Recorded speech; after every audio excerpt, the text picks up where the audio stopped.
વડોદરામાં રામ પ્રાણ પ્રતિષ્ઠા મહોત્સવની અનોખી ઉજવણી કરવામાં આવી રહી છે। કલાનગરી વડોદરાના કલાકારોએ રંગોળી થકી રામ મંદિર પ્રાણ પ્રતિષ્ઠા મહોત્સવની ઉજવણી કરી છે। રામ ભગવાનના મંદિરની આબેહૂબ રંગોળી બનાવવામાં આવે છે, ત્યારે સહજ ગ્રુપના કલાકારોએ 60x60ની રંગોળી દોરીની ઉજવણી કરી છે। તો રંગોળી બનાવવામાં 25 કલાકારોએ રાત દિવસ મહેનત કરી છે।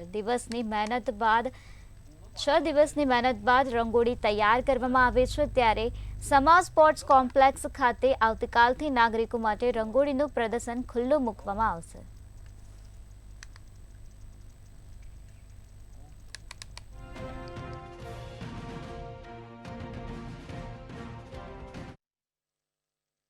રંગોળી ગ્રુપ આમ તો દરેક વાર તહેવાર ઉપર થીમ બેઝ અમે રંગોળી કરતા હોય। આ વખતે જ્યારે આખો દેશ અને લગભગ દુનિયા જ્યારે આ મહોત્સવમાં ભાગ લેતી હોય, પોતાના તરફથી કંઈક ને કંઈક કરતી હોય, એઝ એ આર્ટિસ્ટ અમને થયું કે આપણે પણ કંઈક કરવું જોઈએ।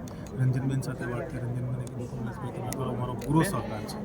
તો પછી કીધું આપણે કેમ મોટું કંઈક ના કરીએ, કંઈક વિશાળ બનાવીએ કે જેથી બરોડાનું નામ રોશન થાય। તે અમે અહીંયા અમારા 25 કલાકારો છે, 60 ફીટ બાય 60 ફીટની 3600 ફીટની એક વિશાળ રંગોળીનું આયોજન કર્યું અને છેલ્લા 6 દિવસથી અમે કામ કરે છે, જેની અંદર વિશાળ રામ મંદિરની પ્રતિકૃતિ બનાવી છે। એની પાછળ અંતરિક્ષમાંથી રામ ભગવાન મોદી સાહેબ આપણા જે પ્રધાનમંત્રી છે માનનીય, એ રામલલાના દર્શન કરતા હોય, એના ઉપર આશીર્વાદ વરસાવતા હોય, એ વિશાળ આયોજન કર્યું અને એની ફરતે સંપૂર્ણ રામ 22 રંગોળી દર્શાવવાની કોશિશ કરી છે।